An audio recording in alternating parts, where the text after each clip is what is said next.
विश्वनाथ जी और शारदा देवी एक साधारण परिवार से थे। विश्वनाथ जी एक छोटी सी फैक्ट्री में सुपरवाइजर थे। उनका पूरा जीवन अपने इकलौते बेटे निखिल के इर्द गिर्द घूमता था। शारदा देवी ने बरसों तक अपनी कोई नई साड़ी नहीं खरीदी ताकि निखिल की कोचिंग की फीस भरी जा सके। निखिल की मेहनत और माता पिता के त्याग का फल मिला। उसे लंदन की एक प्रतिष्ठित फर्म में ऊंचे पद पर नौकरी मिल गई। जाते वक्त शारदा देवी ने अपने गले की इकलौती सोने की चैन निखिल के हाथ में रख दी थी कि वक्त ज़रूरत पर काम आएगी। लंदन जाकर निखिल की दुनिया ही बदल गई। वहाँ उसने अपनी सहकर्मी तन्वी से विवाह कर लिया। विश्वनाथ जी और शारदा देवी को उम्मीद थी कि बेटा उन्हें भी बुलाएगा, लेकिन निखिल के बहाने ख़त्म नहीं होते थे। कभी कहता, मम्मी यहाँ ठंड बहुत है, आप झेल नहीं पाएंगी, तो कभी कहता तन्वी को प्राइवेसी पसंद है। निखिल अब सिर्फ पैसों को ही सब कुछ समझने लगा था। वह हर महीने कुछ पाउंड भेज देता और समझता कि उसका फर्ज पूरा हो गया। एक साल विश्वनाथ जी को दिल का दौरा पड़ा। शारदा देवी घबरा गई। उन्होंने कई बार निखिल को फ़ोन किया, लेकिन निखिल ने यह कहकर फ़ोन काट दिया कि मैं क्लाइंट मीटिंग में हूँ। बार बार फ़ोन कर परेशान मत किया करो। उस वक्त उनके घर के पास रहने वाला एक टैक्सी ड्राइवर अमीन उनके काम आया।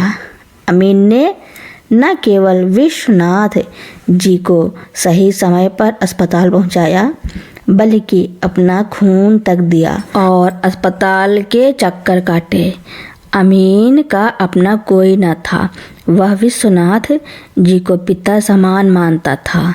जब निखिल को पता चला कि विश्वनाथ जी अपनी पैतृक जमीन बेचने की योजना बना रहे हैं, तो वह और तन्वी तुरंत लंदन से भारत आ गए। उन्हें डर था कि कहीं पुरानी जमीन हाथ से ना निकल जाए। घर आते ही तन्वी ने मीठी बातें शुरू कर दी। मम्मी जी, हम तो आपको लंदन ले जाने ही आए हैं, बस ज़मीन का काम निपट जाए। लेकिन विश्वनाथ जी अब तक अपने बेटे की असलियत पहचान चुके थे। उन्होंने वकील को बुलाया और सबके सामने कागजात रखे। वकील ने वसीयत पढ़ते हुए कहा, विश्वनाथ जी ने अपनी आधी ज़मीन अनाथालय को दान कर दी है और बाकी का हिस्सा और यह घर अमीन के नाम किया है, क्योंकि अमीन ने उस वक्त उनकी जान बचाई जब उनका अपना बेटा फ़ोन तक नहीं उठा रहा था। निखिल आग बबूला हो गया। एक मामूली ड्राइवर को आप मेरी विरासत दे रहे हैं? शारदा देवी ने आंसू पोंछते हुए कहा, बेटा, विरासत उनकी होती है जो बुजुर्गों का साया बनकर रहते हैं, उनकी नहीं जो सिर्फ उनके मरने का इंतज़ार करते हैं। तूने हमें पाउंड भेजे थे, लेकिन अमीन ने हमें अपनी ज़िंदगी के सबसे कीमती पल दिए। हमने तुझे पढ़ा लिखा कर बड़ा किया, यह हमारा फ़र्ज़ था, लेकिन तूने जो किया वो तेरा कर्ज था, जिसे तू कभी नहीं उतार पाया। निखिल और तन्वी खाली हाथ वापस लौट गए। अब उस घर में अमीन और उसका परिवार विश्वनाथ जी और शारदा देवी की सेवा में लगे रहते हैं। निखिल के जाने के बाद घर में एक अजीब सी शांति छा गई थी, लेकिन यह शांति दुख वाली नहीं बल्कि सुकून वाली थी। अमीन ने घर के एक हिस्से में रहने से मना कर दिया था। उसने कहा, बाबूजी, आपने मुझे जो सम्मान दिया है वही मेरे लिए बहुत है। मैं अपनी टैक्सी चलाकर खुश हूँ। परंतु विश्वनाथ जी ने उसे डांटते हुए कहा, अमीन, अब तू सिर्फ पड़ोसी नहीं, इस घर का बेटा है। अगर तू यहाँ नहीं रहेगा तो हमारी देखभाल कौन करेगा? हार मानकर अमीन अपनी पत्नी सकीना और छोटी बेटी नूरी के साथ उस घर में रहने आ गया। सकीना ने आते ही घर की जिम्मेदारी संभाल ली। वह शारदा देवी के घुटनों में मालिश करती, उन्हें समय पर दवा देती और रोज़ उनकी पसंद की चाय बनाती। छोटी नूरी के आंगन में दौड़ने और उसकी तोतली बातों से घर की वीरान दीवारें फिर से चहकने लगी। शारदा देवी को अब निखिल की कमी महसूस नहीं होती थी, क्योंकि उन्हें एक पोती का प्यार मिल गया था। उधर लंदन में निखिल और तन्वी के बीच झगड़े शुरू हो गए थे। तन्वी को लगता था कि निखिल की वजह से वह करोड़ों की जमीन हाथ से गंवा बैठी। उनके रिश्तों में कड़वाहट आ गई थी। 2 साल बाद विश्वनाथ जी को खबर मिली कि निखिल का लंदन में एक एक्सीडेंट हो गया है और उसे गंभीर चोटें आई हैं। तन्वी ने मुसीबत के वक्त उसका साथ छोड़ दिया और तलाक की अर्जी दे दी। निखिल अब अस्पताल के बिस्तर पर अकेला था।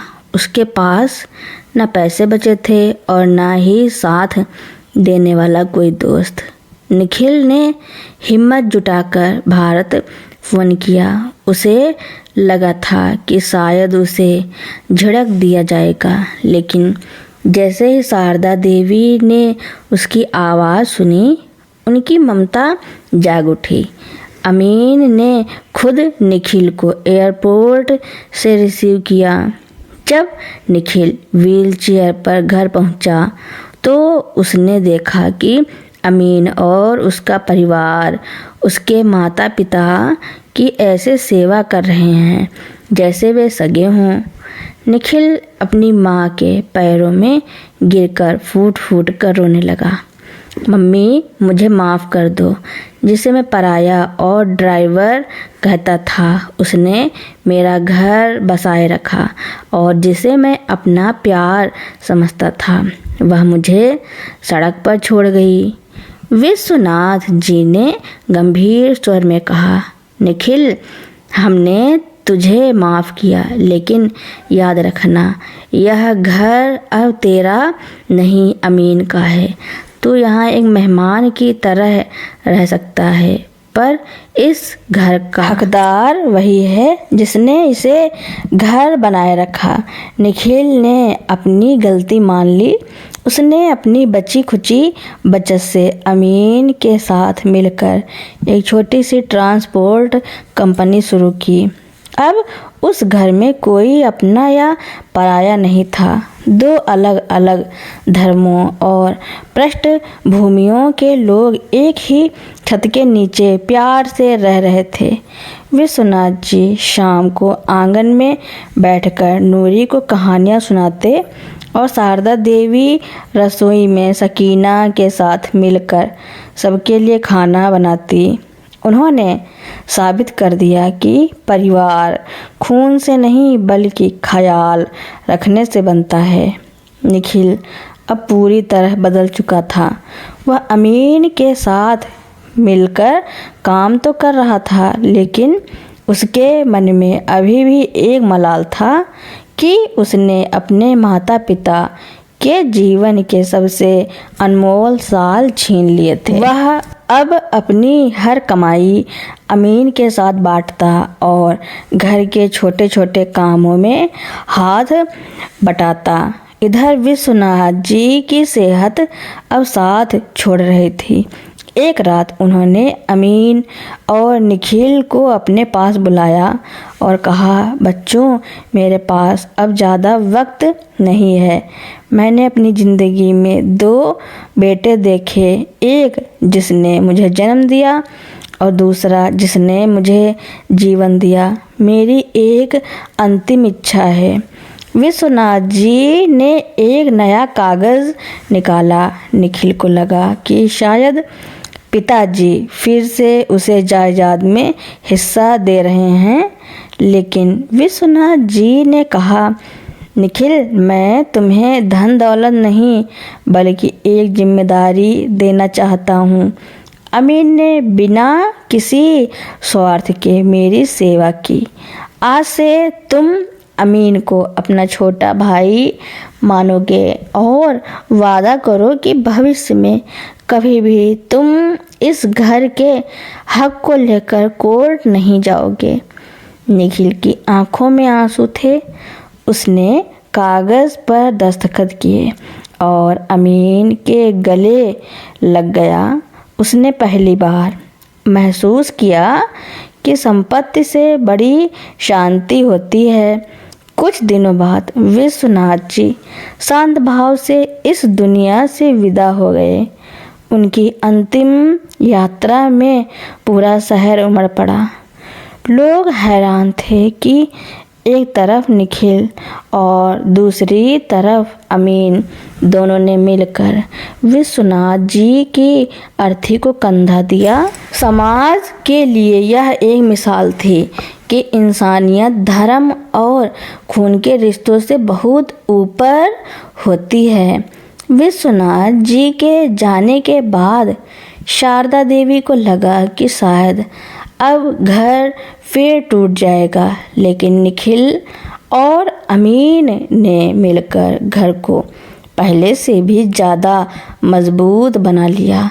निखिल ने शहर में विश्वनाथ मेमोरियल नाम से एक वृद्धाश्रम खोला, जहां उन बुजुर्गों को रखा जाता था जिन्हें उनके बच्चों ने छोड़ दिया था। अमीन अपनी टैक्सियों का प्रबंधन देखता और निखिल उस आश्रम की देखभाल करता। शारदा देवी अब उस आश्रम की बड़ी माँ बन गई थी। शारदा देवी आंगन में बैठी हैं। नूरी उनके बालों में तेल लगा रही हैं। निखिल दूर से यह देखकर मुस्कुराता है और मन ही मन अपने पिता को याद करते हुए कहता है, पापा, आपने मुझे ज़मीन से बेदखल करके सही मायने में मुझे मेरा घर और मेरा भाई वापस दिला दिया। अब उस घर की नेम प्लेट पर किसी एक का नाम नहीं था, बल्कि वहाँ लिखा था, ममता का आशियाना। ममता का आशियाना में सब कुछ शांति से चल रहा था कि एक दोपहर दरवाजे पर एक महंगी गाड़ी आकर रुकी। गाड़ी से तन्वी उतरी। वह पहले जैसी आत्मविश्वासी नहीं दिख रही थी। उसके चेहरे पर थकान और उदासी थी। तन्वी को देखते ही निखिल के हाथ ठिठक गए। अमीन ने आगे बढ़कर पूछा, जी, आप किसे ढूंढ रहे हैं? तन्वी ने धीमी आवाज़ में कहा, मैं निखिल से मिलने आई हूँ। तन्वी को अंदर बुलाया गया। उसने बताया कि लंदन में उसकी कंपनी डूब गई है और वह भारी कर्ज में है। उसे पता चला था कि विश्वनाथ जी ने एक ट्रस्ट बनाया है और शहर में एक बड़ा आश्रम खोला है। उसे लगा कि शायद निखिल के पास अभी भी बहुत संपत्ति होगी। तन्वी ने शारदा देवी के पैर छूने की कोशिश की और रोते हुए कहा, माँ जी, मुझे अपनी गलती का एहसास हो गया है। निखिल, क्या तुम मुझे माफ़ करके एक मौका और दोगे? निखिल चुप था, लेकिन शारदा देवी ने तन्वी का हाथ पकड़कर उसे बिठाया। उन्होंने शांत स्वर में कहा, तन्वी बहू बनकर इस घर में तेरा स्वागत हमेशा है, लेकिन याद रखना, यहाँ तुझे वह ऐसो आराम नहीं मिलेगा जिसकी तू आदी थी। यहाँ हम सब मिलकर काम करते हैं और अमीन इस घर का बड़ा बेटा है। तन्वी को उम्मीद थी कि निखिल उसे लेकर अलग रहने चला जाएगा, लेकिन जब उसने देखा कि निखिल अमीन के साथ मिलकर आश्रम में बुजुर्गों के बर्तन धो रहा है और झाड़ू लगा रहा है तो उसे धक्का लगा। 2 दिन भी नहीं बीते थे कि तन्वी का असली रंग दिखने लगा। उसने निखिल से अकेले में कहा, निखिल, ये क्या पागलपन है? तुम एक ड्राइवर के साथ मिलकर मजदूरी कर रहे हो। वह ट्रस्ट के कागजात अपने नाम करवाओ और चलो यहाँ से। हम शहर में नया फ्लैट लेंगे। निखिल मुस्कुराया और बोला, तन्वी, तुमने सिर्फ मकान देखा है, घर नहीं। जो सुकून मुझे इन बुजुर्गों की दुआओं और अमीन के साथ में मिलता है वह लंदन के किसी फ्लैट में नहीं था। अगर तुम्हें यहाँ रहना है तो सेवा करनी होगी, कब्जा नहीं। तन्वी को समझ आ गया कि यहाँ उसकी दाल नहीं गलने वाली। वह बिना किसी को बताए अगली सुबह वापस चली गई। उसके जाने के बाद निखिल ने एक लंबी सांस ली। उसे आज एहसास हुआ कि वह पूरी तरह आज़ाद हो चुका है, लालच से भी और गलत रिश्तों से भी। समय बीतता गया। अमीन की बेटी नूरी अब बड़ी होकर डॉक्टर बन गई थी। उसने आश्रम में ही एक छोटा सा क्लिनिक खोल लिया जहां वह गरीब बुजुर्गों का मुफ्त इलाज करती। शारदा देवी ने एक दिन सबको पास बुलाकर कहा, आज अगर विश्वनाथ जीवित होते तो अपनी इस फसल को देखकर बहुत खुश होते। उन्होंने एक बीज बोया था और आज देखो यह कितना बड़ा बरगद का पेड़ बन गया है। निखिल और अमीन ने एक दूसरे का हाथ थाम लिया। अब ममता का आशियाना सिर्फ एक घर नहीं बल्कि उस शहर की रूह बन चुका था जहाँ ना कोई अनाथ था, ना कोई बेसहारा। समय अपनी गति से चलता रहा।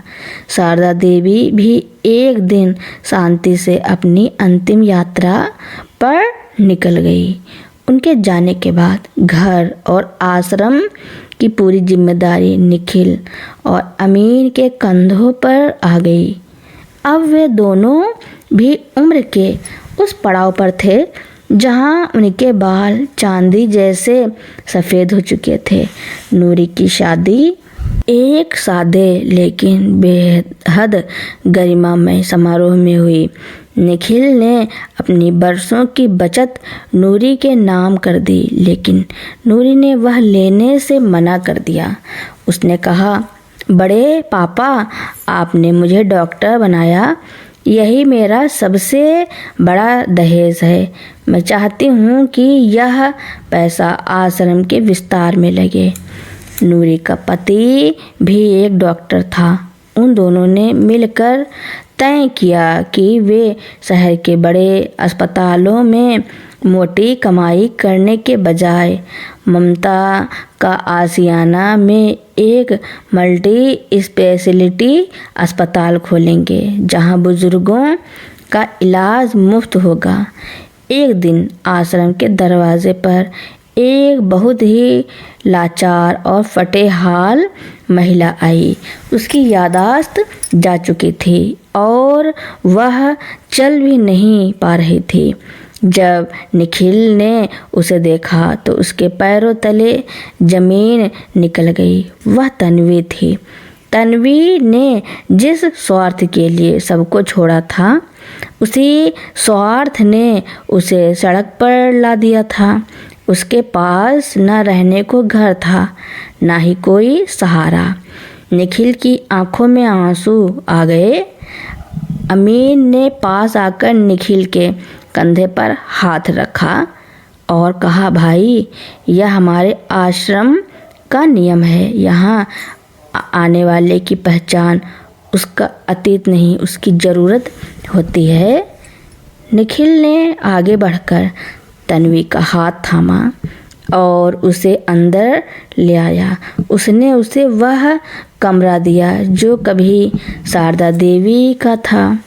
तन्वी उसे पहचान नहीं पा रही थी, लेकिन उसे वहाँ वह सुकून मिला जो उसे पूरी दुनिया में कहीं नहीं मिला था। कई सालों बाद एक ही रात में निखिल और अमीन ने अपनी अंतिम सांसें ली। दोनों के हाथ एक दूसरे से जुड़े हुए थे। पूरे शहर ने ऐसा दृश्य कभी नहीं देखा था। दो भाई जो खून से नहीं बल्कि रूह से जुड़े थे, एक साथ इस दुनिया से विदा हुए।